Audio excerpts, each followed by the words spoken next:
Buenas noches, estimados asociados y público en general. Les damos la más cordial bienvenida a nuestro tradicional Jueves Minero, actividad que tiene como objetivo compartir experiencias e intercambiar conocimientos relacionados al sector. Damos una cordial bienvenida a la mesa de honor. Nos acompaña en esta noche la doctora Xenia Forno, socia del área de Recursos Naturales y Medio Ambiente del estudio Rubio Leguía, quien presentará el tema Análisis del paquete normativo para la promoción de inversiones en minería. Recordamos que las preguntas se realizan por escrito al término de la conferencia. Las personas que no cuenten con el formato correspondiente, agradeceremos solicitar al asistente de sala. A continuación, invitamos a participar en el curso de comercialización de minerales y metales del 20 al 22 de abril. Los interesados pueden inscribirse a través del área de promoción minera. De igual manera, informamos que están abiertas las inscripciones para el 9º Congreso Internacional de Prospectores y Exploradores, ProExplo 2015, que se llevará a cabo en el Hotel Sheraton del 18 al 20 de mayo.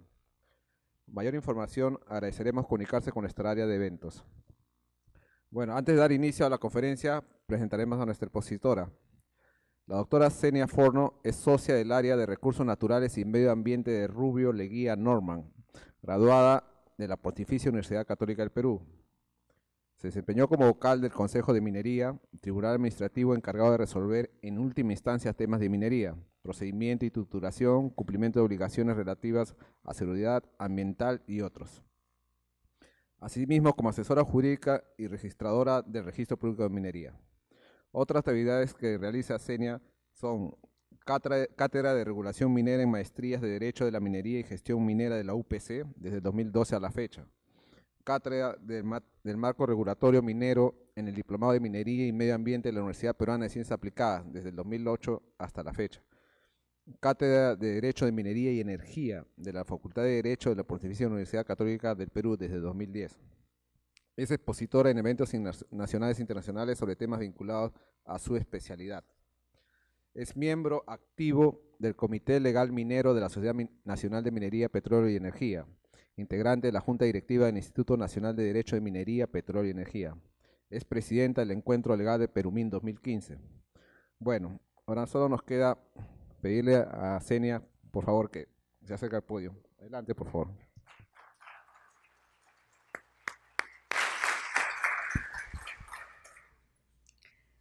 Buenas noches, agradezco especialmente la invitación cursada por el Instituto de Ingenieros de Minas del Perú por la posibilidad de compartir con ustedes algunos temas que considero que deben ser debatidos, conversados, de repente mejorados, y también por la posibilidad de encontrar grandes, viejos amigos en esta sala a los que siempre me es muy grato volver a ver.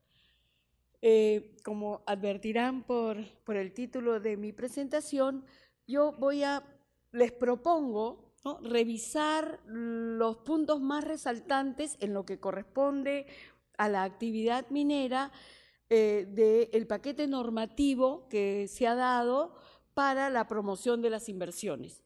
Y la hipótesis que yo lanzo en esta presentación es: más ruido que nueces. O sea, ¿es realmente efectivo este paquete de inversiones para la promoción en minería? Veamos, y para llegar a una conclusión, yo les propongo el siguiente desarrollo. Voy a hacer una breve introducción tratando temas de la situación de la actividad minera a nivel internacional y nacional. Voy a detenerme en el paquete normativo que voy a analizar y voy a señalar lo bueno, lo malo y lo feo. Y finalmente voy a desarrollar algunas conclusiones y voy a atreverme a proponer algunas soluciones que considero necesarias.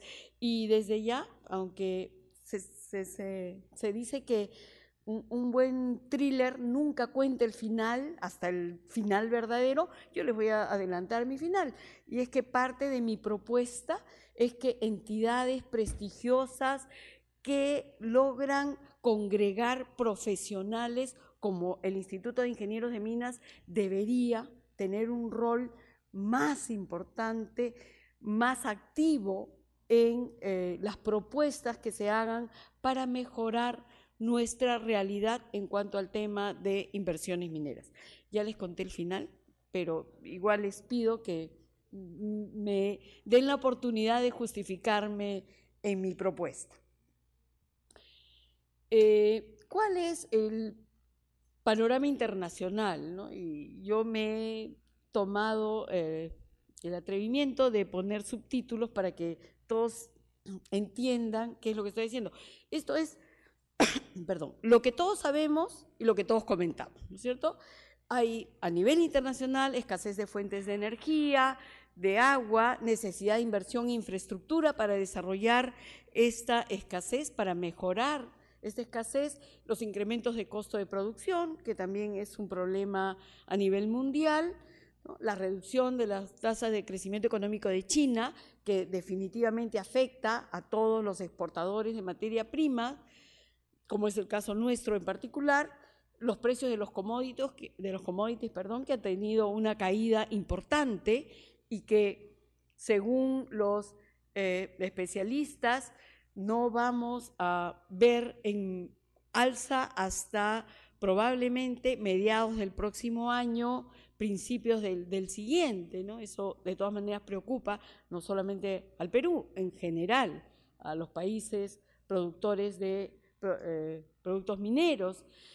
Las decisiones de inversión corporativa, todos ustedes, al igual que yo, hemos escuchado las declaraciones de algunos CEOs que han dicho: miren, yo recién asumidos en el cargo, ¿no?, de dos de las mayors más importantes del mundo, que han dicho: miren, yo soy un hombre de mina, yo soy un hombre de trabajo, a mí denme una mina lista y yo la voy a hacer producir y la voy a rentabilizar.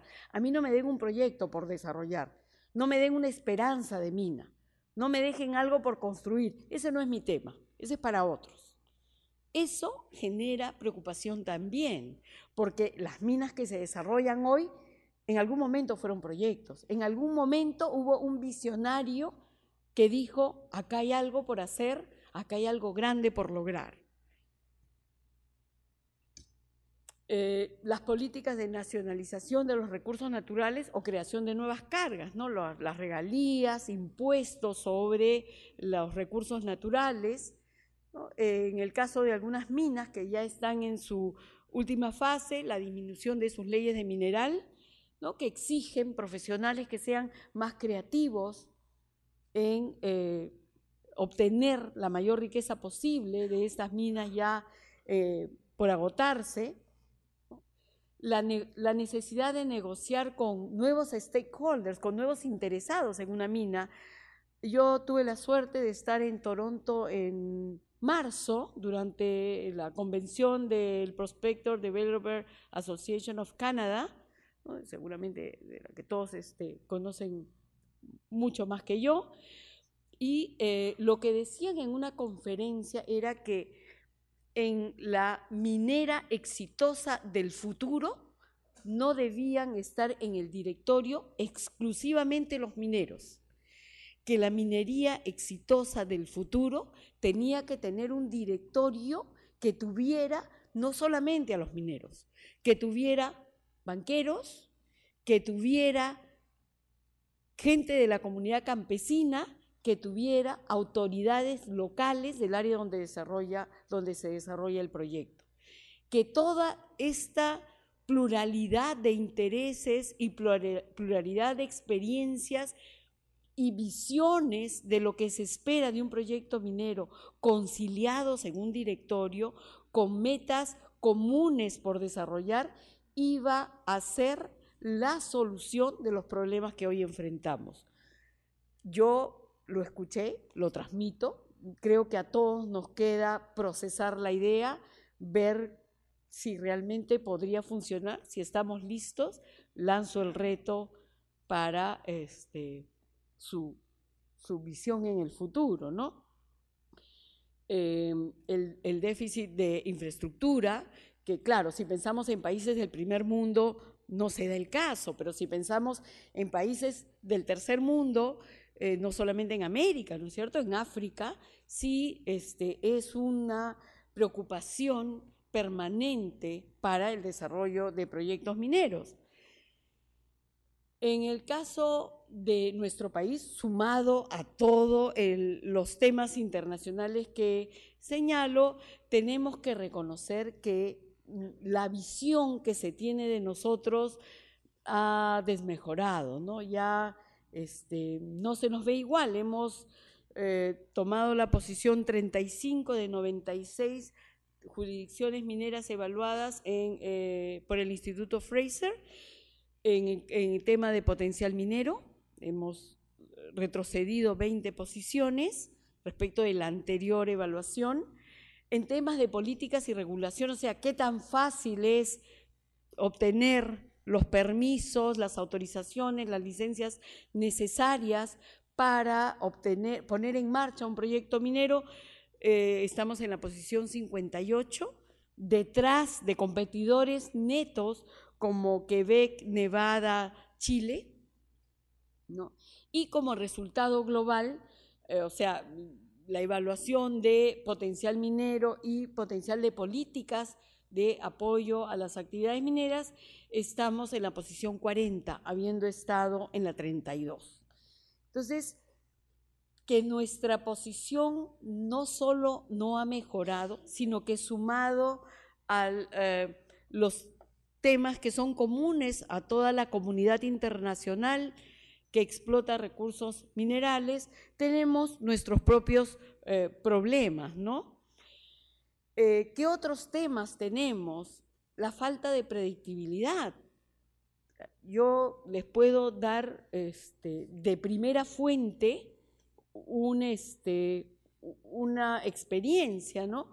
Yo trabajo hace 16 años exactamente en un estudio minero, en un estudio de abogados especialista en temas mineros, y me interesa muchísimo porque, ¿para qué les voy a engañar, no? De eso vivo, venderme como una especialista, como una persona que conoce su trabajo y que puede ayudar a las empresas mineras a desarrollar su proyecto en lo que a mi campo compete, licencias, permisos, autorizaciones.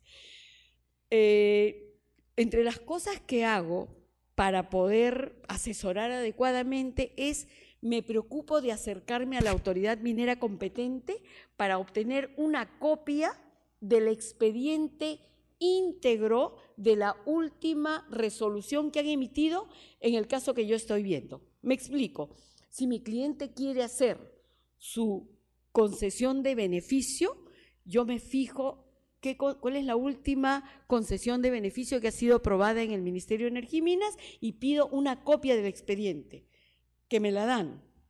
Con esa copia hago un esquema, un checklist de todo lo que ha pasado en el expediente respecto a requisitos que le pidieron, cómo lo observaron, cómo se subsanó, y hago mi listita de tienes que presentar esto, tienes que presentar esto, tienes que presentar esto, así, una lista al detalle, uno por uno, cada papel, ¿qué debe contener? Yo se lo alcanzo a mi cliente y, por supuesto, antes, no ahora, me iba feliz pensando que la hice, ¿no es cierto? Le di la solución. Ya, presenta sus papeles, 60 observaciones en la primera ronda, 48 en la segunda y con mala suerte en una tercera. No hay predictibilidad. No hay forma que yo sepa cómo puedo obtener una válida presentación de un expediente para ganar tiempo en que no me observen. La ausencia del Estado en la solución de conflictos. Recién en el caso de Tía María estamos viendo varios ministros yendo a la zona del conflicto a hacerse de la responsabilidad de encontrar una solución. Esto no siempre ha sido así. Y eso se sabe, se escucha acá y se escucha afuera, ¿no? Y la falta de credibilidad. Por ejemplo, no basta para la colectividad que la autoridad competente apruebe un estudio de impacto ambiental. Está demitificada su capacidad de ejercer una evaluación correcta. No le creen. Simplemente no hay cómo lograr esta convicción de que lo que se está haciendo es lo correcto y lo bueno. En este escenario, como verán, no muy positivo, el Estado toma conciencia y, como se ha dicho el martes en una actividad de COMEX, la semana pasada en otra actividad, para el 2018 no tenemos nada, ni por construir ni por hacer. Lo que se está haciendo ahora es lo último que se va a hacer, salvo que algo pase, algo convenza a las autoridades, a los inversionistas y a los grupos de interés de que podemos hacer algo bueno en comunidad, en conjunto. Ante esa situación, ante esa preocupación que se iba dando, el gobierno dicta una serie de normas. Yo me he permitido escoger las que considero más importantes, ¿no?, que son los decretos supremos 054-060 del 2013, la resolución ministerial 120 de Energía y Minas, que es la que reglamenta, digamos, la parte minera de los decretos supremos antes indicados, las resoluciones jefaturales 250 y 508 de la ANA, porque el tema del recurso hídrico es un tema sensible, importante y necesarísimo para el desarrollo de un proyecto minero, el decreto supremo 023-2004 de Agricultura, el decreto supremo 001-2015 de Energía y Minas referido a normas de procedimiento y la ley 30230 que dicta algunas disposiciones importantes respecto a temas ambientales, básicamente en fiscalización, que me parecen de mucho interés y que creo necesario comentarlo, ¿no? ¿Cuáles son los objetivos comunes de este paquete normativo? O sea, todos, las que no son reglamentarias, todos los que proponen algo tienen entre sus considerando estos 4 criterios, o sea, sostienen que estas normas se dan básicamente porque se busca promover la inversión privada, celeridad o simplificación de los procedimientos, reducción de plazos para obtener las licencias, autorizaciones y permisos necesarios para el desarrollo de la actividad, y que también se propende, ya como un beneficio ulterior indirecto, ¿no?, la mejora de la calidad de vida de la población más necesitada. En la penúltima ficha de esta presentación yo voy a hacer mis conclusiones basadas en estos objetivos. O sea, lo que quiero es hacerles saber mi parecer respecto de si esto era lo que se buscaba, se consiguió o no se consiguió. El decreto supremo 054-2013 tiene algunas propuestas muy interesantes, entre las que yo me he permitido resaltar la obtención del certificado de inexistencia de restos arqueológicos. Como ustedes recordarán, no es posible desarrollar ninguna actividad industrial que suponga movimientos de tierras sin haber obtenido un certificado de inexistencia de restos arqueológicos. Pero el procedimiento previo era sumamente largo y engorroso y incluía la necesidad de hacer primero un desarrollo del área, una búsqueda, demostrar que no había nada validado por el Ministerio de Cultura, y una vez que esto sucedía, recién se podía obtener el CIRA. En este procedimiento se establece que el CIRA, a través de un procedimiento simplificado que debe ser obtenido en 20 días hábiles, se obtiene a través de la presentación de un plan de monitoreo arqueológico que debe ser aprobado en 10 días hábiles y que, vencido este plazo, se entiende aprobado por silencio positivo. En áreas con infraestructura preexistente o donde ya se haya hecho un CIRA, no se requiere la obtención de este instrumento, sino solo la presentación de un plan de monitoreo arqueológico. En el caso de hallazgo, existe la obligación del titular de la actividad, cualquiera que ésta se trate, de comunicar al Ministerio de Cultura para que éste tome conocimientos y decidan cuál va a ser la solución a este hallazgo, si se va a rescatar, si se va a preservar, si se va a tener que rediseñar. Entonces, si pensamos que antes un CIRA se podía obtener en alrededor de un año y ahora se puede obtener no 20 días hábiles, eso no es verdad. Digamos, eso lo dice el papel, pero no la realidad. Digamos que en un par de meses sí hay una mejora sensible, ¿no?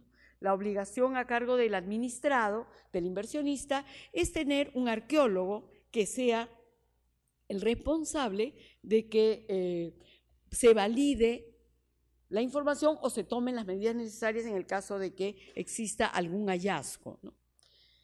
El otro gran aporte del Decreto Supremo 054-2013 es que en aquellos proyectos de inversión con una certificación ambiental vigente, aprobada, puedan hacer modificaciones dentro de su proyecto sin necesidad de modificar el estudio de impacto ambiental. Para ello se debe presentar un informe técnico sustentatorio que demuestre que estas modificaciones que se plantean, que podrían ser la modificación de componentes auxiliares, hacer ampliaciones en el área del proyecto o mejoras tecnológicas en las operaciones, no tienen un impacto ambiental significativo. Este informe técnico sustentatorio es el que permite a la autoridad autorizar, resolver en sentido favorable la implementación de estas modificaciones al proyecto original sin necesidad de pasar por la modificación del correspondiente instrumento de certificación ambiental y se aprueba en 15 días hábiles, siendo la autoridad competente la Dirección General de Asuntos Ambientales.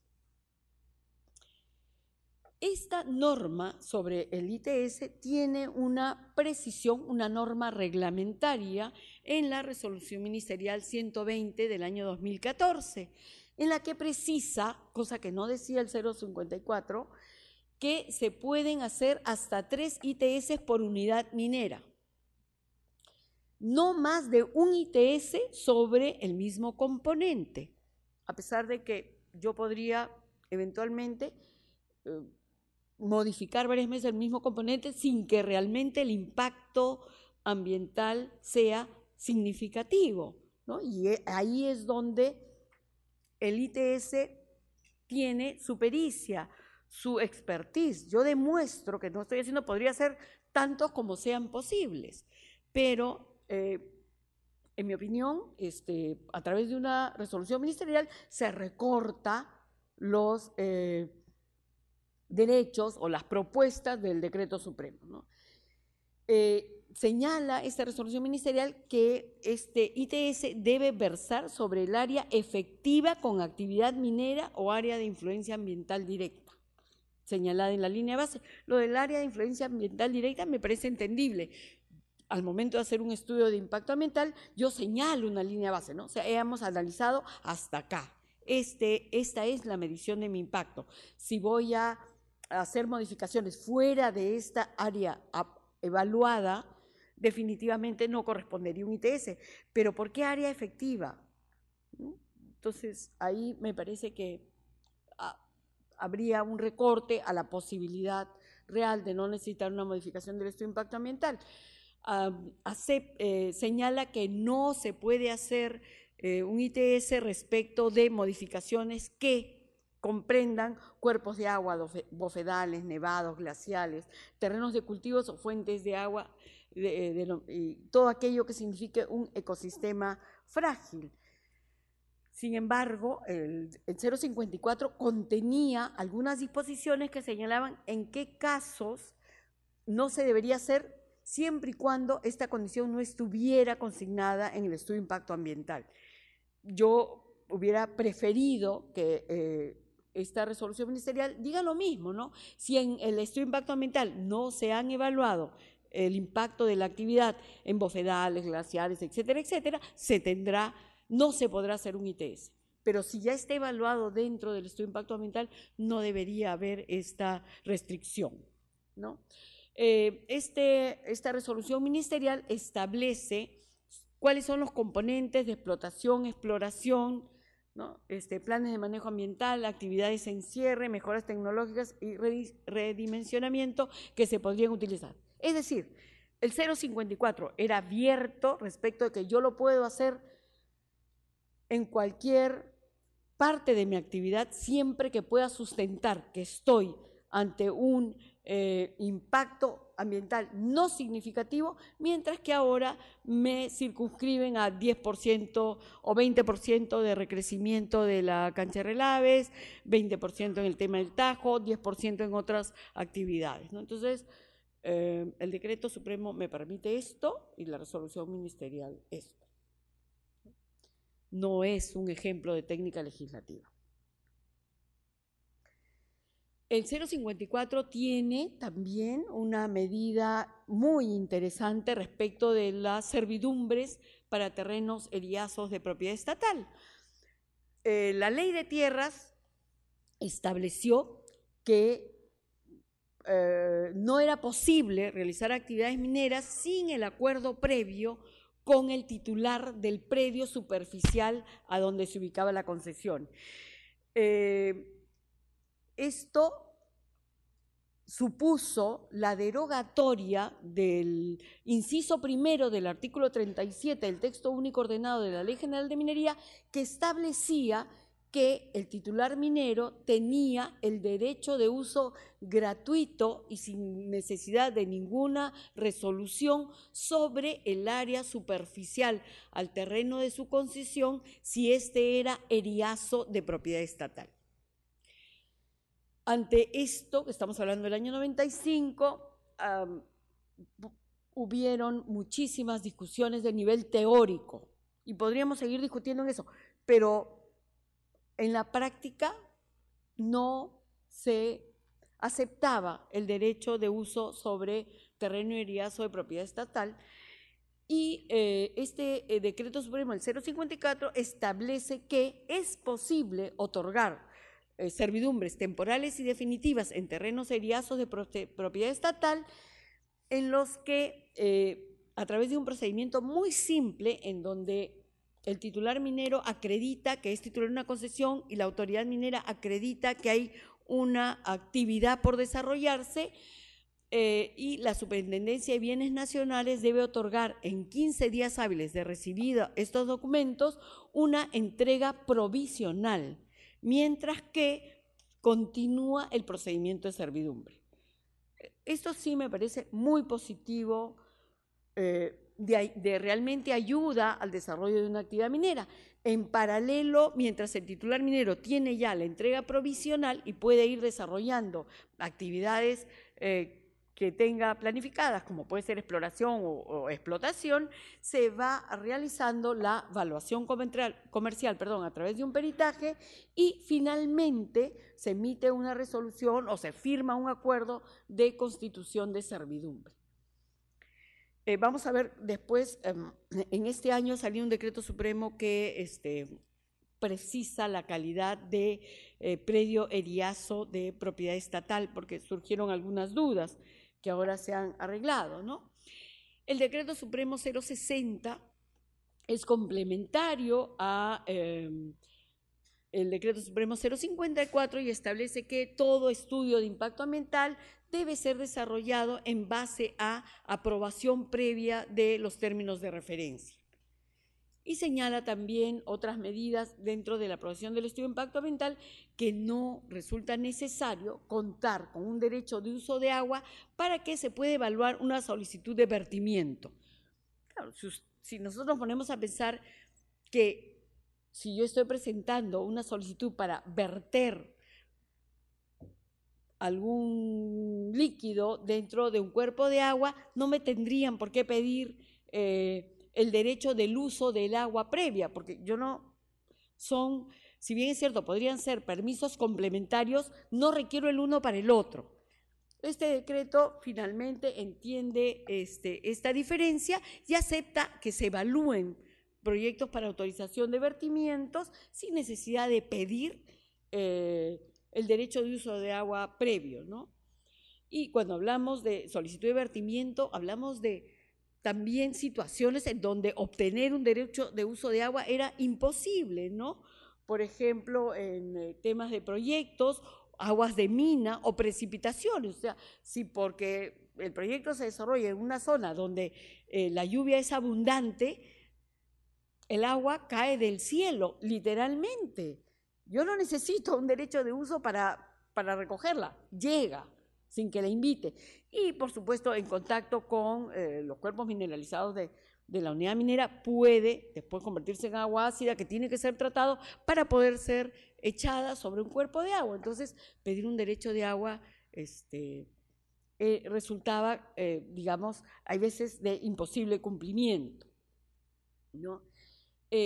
Lo que este decreto supremo también señala es que todo el sistema de tratamiento para cumplir con los límites máximos permisibles debe estar contenido en el correspondiente estudio de impacto ambiental, lo cual vamos a ver que hace sentido con la propuesta legislativa que se está discutiendo o se debe discutir en los próximos días en el Congreso, ¿no?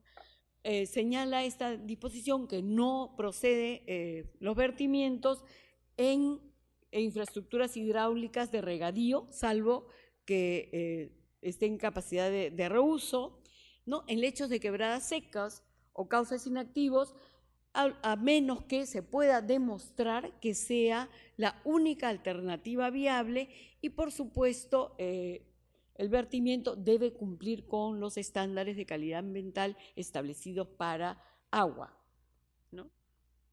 Señala también esta disposición que la disposición final de las almueras, ¿no? Que es un excedente de cuando se trata agua de mar para desalinizarla, debe ser autorizada por la Autoridad Nacional del Agua.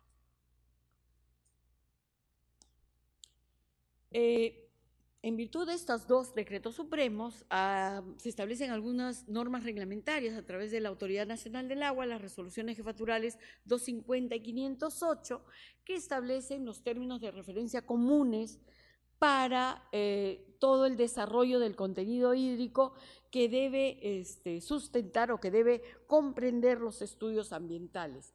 Para ello se indica que en los estudios ambientales se debe identificar los cuerpos naturales de agua relacionados con el proyecto, incorporar los impactos de la actividad, las medidas de manejo ambiental sobre recursos hídricos, acreditar la disponibilidad hídrica y indicar cómo se hará la disposición final de aguas residuales tratadas, señalando la carga en el efluente estimada y la capacidad de asimilación de ese cuerpo de agua.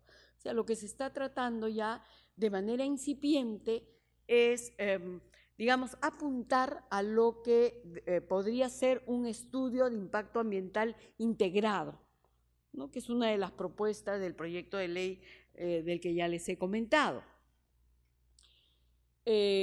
Por el Decreto Supremo 023 de Agricultura del año 2014 se modifica el reglamento de la Ley de Recursos Hídricos, porque como ustedes advertirán, estas son resoluciones jefaturales del ANA y aun cuando podrían contener disposiciones que deberían ser cumplidas, había cierta preocupación de que este fuera el nivel de norma adecuado.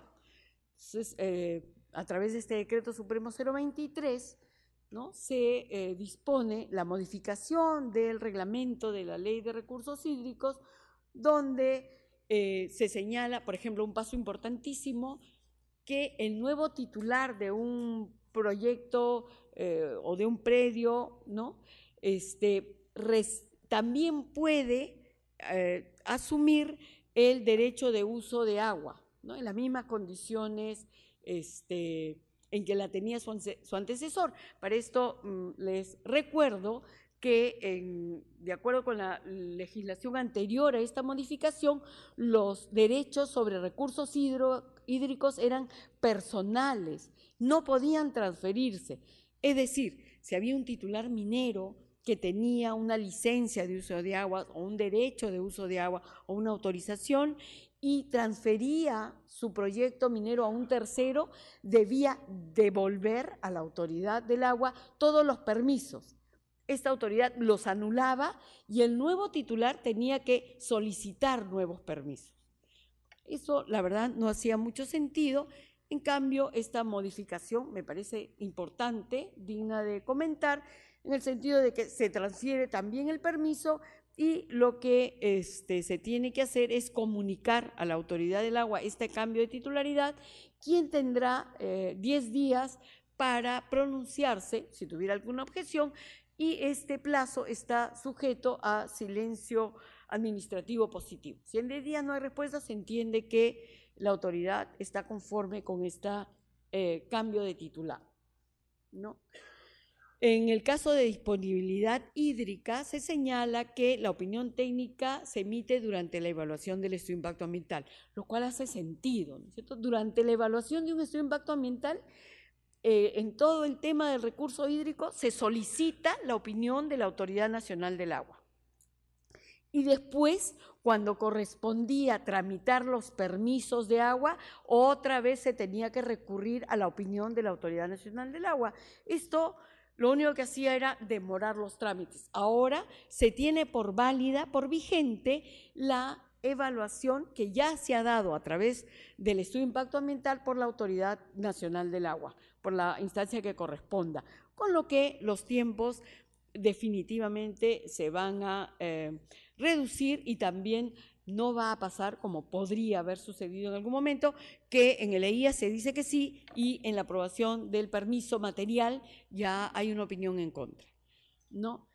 La autorización para la ejecución de obras para aprovechamiento del recurso hídrico tiene un plazo de 20 días hábiles para ser contestada con silencio administrativo positivo igualmente, ¿no? Y se da en fecha muy posterior a la aprobación del estudio de impacto ambiental y a la autorización del inicio de actividades mineras. En el tema de procedimientos mineros mismos, lo que señala el Decreto Supremo 001 del 2015 es que la Dirección General de Minería debe en 15 días notificar en un solo acto todas las observaciones que tenga respecto a los procedimientos a su cargo. Estamos hablando, por ejemplo, de la autorización de inicio de actividades, de exploración o de explotación, ¿no es cierto?, o cualquier otro que estuviera. La opinión favorable también de la Dirección General de Minería en los procedimientos a cargo de los gobiernos regionales. Y ahí yo me voy a permitir manifestarles mi disconformidad con esta posición. A mí me parece que está mal que la Dirección General de Minería tenga que opinar en procedimientos de los gobiernos regionales. Si no confiamos en los gobiernos regionales, insistamos en lo que viene haciendo el Ministerio de Energía y Minas, en capacitarlos, en ayudarlos en competencias, en preparar manuales, instructivos, todo aquello que los puede orientar mejor. Pero no nos quejemos después que Lima es una mega ciudad, que es un cuello de botella, que agobia a todas las demás regiones, a las provincias, a los distritos, porque nosotros mismos con este tipo de regulación lo único que hacemos es reforzar el hecho de que todo se tiene que ver en Lima finalmente, ¿no? En ese Decreto Supremo 001 a mí me parece que hay un error terrible, ¿no? Y es el que se refiere a que la acreditación del derecho de uso del terreno superficial se hace con copia certificada, en el caso de comunidades campesinas, con copia del acta de la junta directiva que aprueba la disposición del terreno. Me explico. La ley de comunidades campesinas dice que cualquier derecho sobre la propiedad comunal se aprueba en asamblea comunal, convocada exclusivamente para este fin, y que debe contar con el voto de 2/3 de los comuneros hábiles. La Ley de Tierras, artículo 10, dice que en el caso de comunidades de la costa, los derechos sobre terrenos superficiales se aprueban por la mitad más uno de los comuneros asistentes. El artículo 11 de la misma ley señala que en el caso de comunidades campesinas de la sierra y selva, los derechos sobre terrenos superficiales se aprueban por 2/3 de los comuneros del padrón. ¿Por qué un decreto supremo puede decir que se aprueban por acta de la junta directiva? ¿Ayuda eso? No, ¿no es cierto? Porque ¿cómo le explico yo a mi cliente que no basta la junta directiva? Él me enseña su decreto supremo. Yo le enseño 5 leyes, pero igual, como seguramente muchos de ustedes piensan, los abogados hemos nacido para entorpecerles a ustedes el trabajo. Yo lo único que hago es pedir que por favor tengan consistencia en las normas. Esta norma es horrible. Como es horrible la disposición del TUPA del Ministerio de Energía y Minas que dice que se puede acreditar el derecho del uso superficial con una declaración jurada. ¿Para qué? ¿Para qué dicen eso? Es decir, una declaración jurada que acredite que tienes el acta con los 2/3 si estás en sierra o la mitad más 1 si estás en costa de los comuneros que están de acuerdo. O que tienes la escritura pública que te autoriza a usar el terreno de una persona natural o de una persona jurídica. Eso debería decir la declaración jurada. Pero no presenta, júrame que tienes el derecho. Eso no sirve, no ayuda, engaña, ¿no? Y bueno, también se señala la necesidad de la presentación del CIRA o del programa de monitoreo arqueológico, según corresponda, y señala que las oposiciones podrán ser presentadas dentro de los 15 días hábiles siguientes a la publicación del aviso. Ahí también tenemos un conflicto, ¿no es cierto? Porque la ley, por ejemplo, pongámonos en un caso de concesión de beneficio.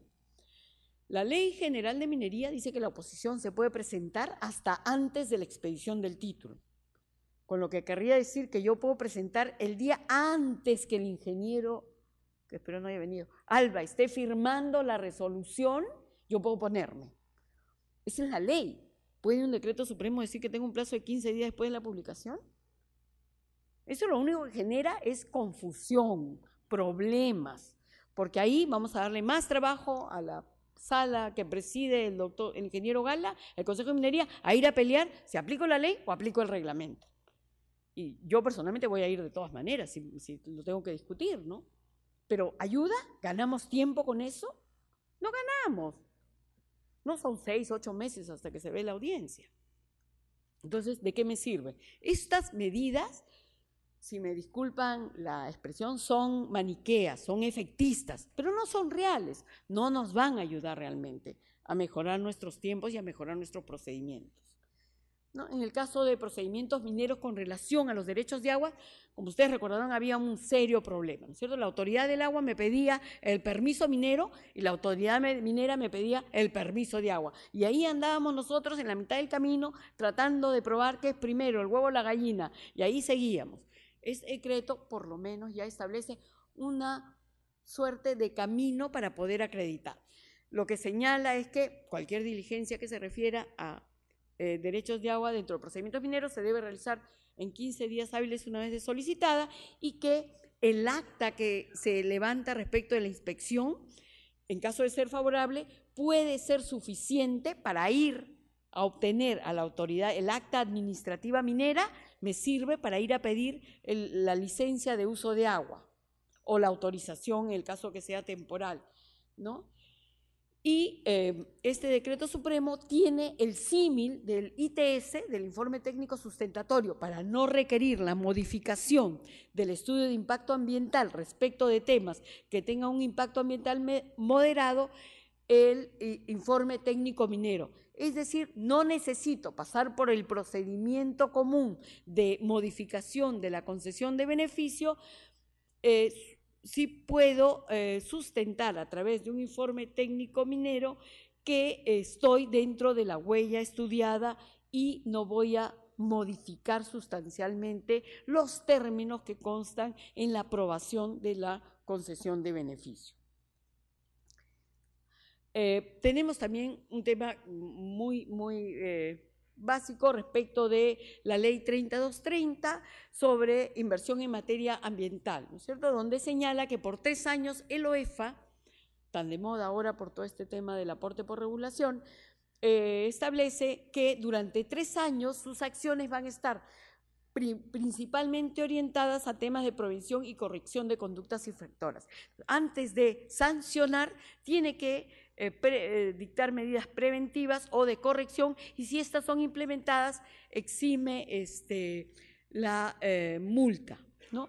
Las multas, en caso de que tenga que aplicarlas, serán del 50% de la escala vigente, que de por sí es altísima, y establece como excepciones para aplicación de estos beneficios el hecho de la reincidencia, el hecho de que sean faltas graves que hayan finalmente impactado de manera negativa el medio ambiente.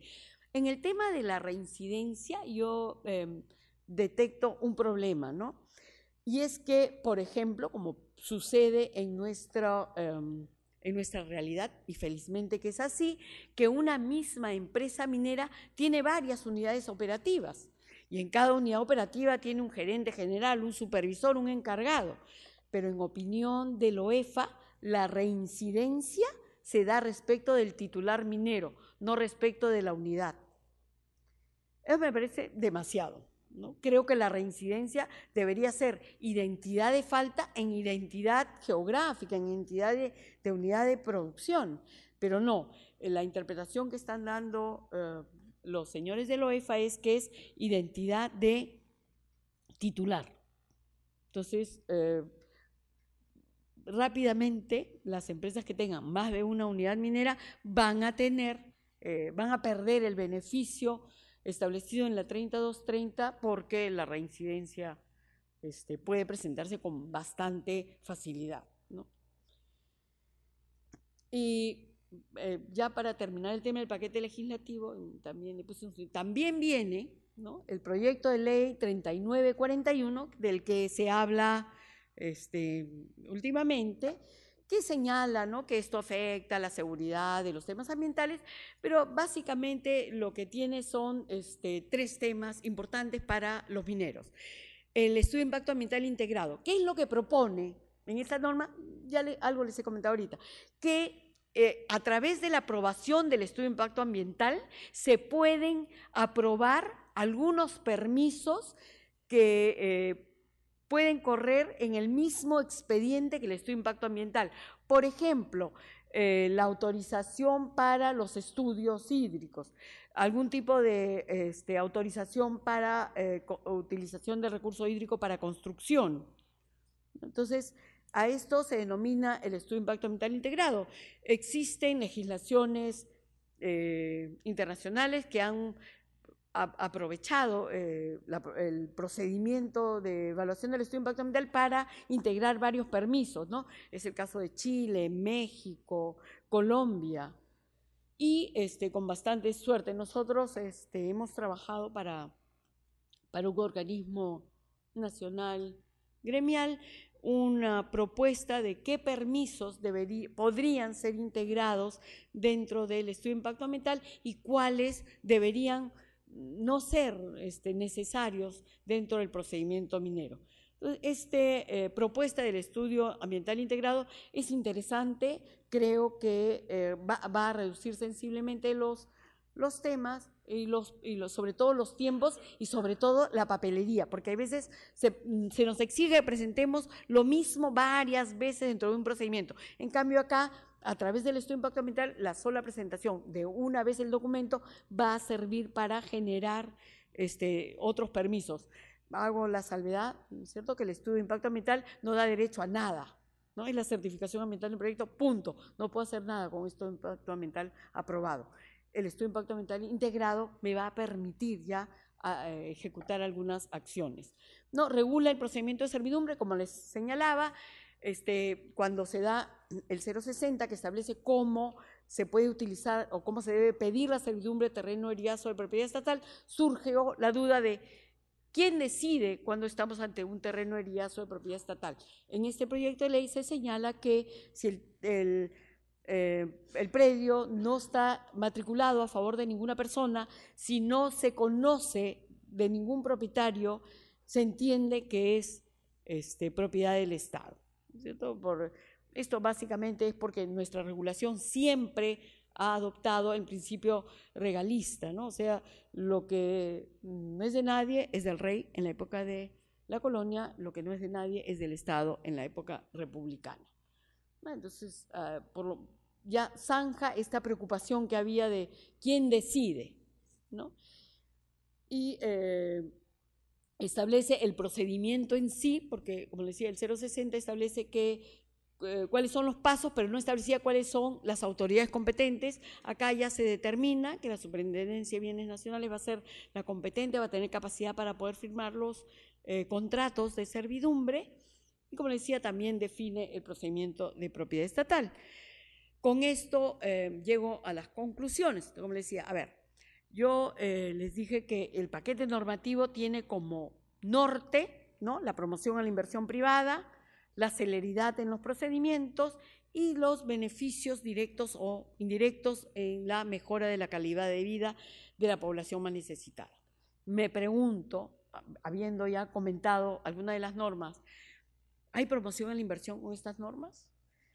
Yo insisto que la falta de predictibilidad reduce enormemente las bondades de las normas. Sí, las normas están ahí, las conocemos, las podemos estudiar todos, saberlas de memoria, pero ¿eso significa que así va a funcionar en la realidad? Basada en mi experiencia, no, porque cada procedimiento es distinto para la autoridad y para nosotros. Entonces, lo primero que necesitamos es predictibilidad, saber cómo van a resolver. No, eso no sabemos hasta ahora, lamentablemente. Y el hecho de que existan procedimientos rápidos, ágiles, tampoco va a ser un tema determinante en la toma de decisiones. ¿Qué es lo que busca un inversionista? Seguridad, seguridad jurídica, seguridad social, ¿no? O sea, podemos sacar 20 paquetes de normas de celeridad, pero un Tía María, que está mundialmente reconocido, anula cualquier bondad de estos paquetes normativos, ¿no? El tema de celeridad en los procedimientos. Hasta ahora, los legisladores, tanto del Ejecutivo como del Legislativo, consideran que celeridad en los procedimientos es reducir los plazos. Y eso no es así, porque como les comentaba, las normas dicen ahora 10 días hábiles, 15 días hábiles, no pasa eso. Ahorita un ITS se aprueba en más o menos 2 o 3 meses. La norma dice 15 días hábiles. 15 días hábiles son 3 semanas, más o menos, un mes, digamos. Pero ahora tenemos el triple del tiempo. Ya, ¿y qué hago? ¿Me quejo? ¿Recuso? ¿Qué gano recusando al ingeniero si en el siguiente procedimiento lo voy a tener sentado al frente y me va a odiar, me va a odiar más de lo que ya me odia por haberle presentado un ITS y presionarlo para que lo resuelva? ¿Qué gano recusando? Entonces, la celeridad y otra cosa, necesitamos más personal en las entidades públicas. No es posible que cada funcionario tenga a su cargo 50 expedientes, además salen de comisión, además regresan de la comisión y tienen que hacer los informes. O sea, en la práctica tienen 2 días útiles para hacer el trabajo que llega vía ventanilla de mesa de partes. Por los otros 3 días están en el campo o haciendo el informe. Entonces, si queremos celeridad en los procedimientos, abramos la puerta, contratemos gente, que los ministerios tengan más personal para poder atender en los tiempos reales a los procedimientos que se les solicitan. Y respecto de los beneficios a las poblaciones más necesitadas, el tema de la percepción sigue siendo negativo, ¿no? O sea, nadie hace de manera correcta el link de que si hay un proyecto minero en una zona, si hay una posibilidad real de desarrollo, hay posibilidad de trabajo, hay posibilidad de mejoras. Siempre siguen primando sobre los beneficios de la minería, beneficios tangibles, medibles, probables, la percepción de que las exigencias están relajadas y que por lo tanto, finalmente, aquello bueno que recibo se perjudica por lo malo que me pueda dejar esta actividad. Ahí también hay una agenda pendiente por hacer, ¿no? Y con estas conclusiones yo he traído propuestas muy básicas para poderlas conversar con ustedes, ¿no? Los TUPAS. Los TUPAS tienen que ser veraces, tienen que ser reales. No es posible, y nosotros trabajamos para un cliente minero, una matriz de permisos. Y tuvimos que hacer, bueno, salieron alrededor de 400 porque tuvimos que incluir el puerto que va a construir y operar para este tema. Salieron alrededor de 400 permisos, pero además el cliente nos dio un un pedido que nos pareció muy interesante. Dijo, ya, yo quiero que me hagan la columna de qué dice el Tupa y quiero otra columna que diga qué es la verdad, qué de verdad me van a pedir. Por supuesto, los requisitos eran el doble de los del Tupa. Y después tuvimos que hacer una columna de tiempos reales y tiempos legales, que ahí sí eran 5 veces más. Pero entonces los Tupas tienen que sincerarse. Tenemos que poder saber realmente qué me van a pedir. Y eso es básicamente lo que yo pido, predictibilidad. Yo estoy dispuesta a cumplir, como creo que el 99% de los inversionistas, de los interesados en hacer minería en este país.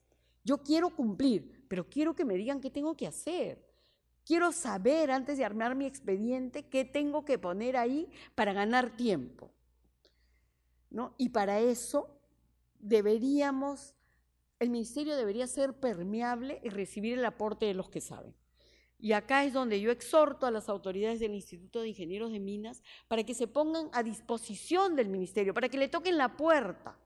No podrán tachar al Instituto de Ingenieros de Minas de tener intereses subalternos o particulares, de defender a unos cuantos, digamos, interesados en que su tema salga más rápido o a él se le flexibilicen las exigencias. El Instituto de Ingenieros de Minas es una entidad prestigiada, seria. Aprovechemos la experiencia de todos ustedes, pero toquen en la puerta del ministerio, díganle, queremos ayudar. Hagamos un Tupa nuevo, hagamos los términos de referencia, revisemos lo que me estás pidiendo para la concesión de beneficio. Dime, o sea, ustedes saben mejor que yo, que soy abogado, qué de las exigencias técnicas no son incumplibles.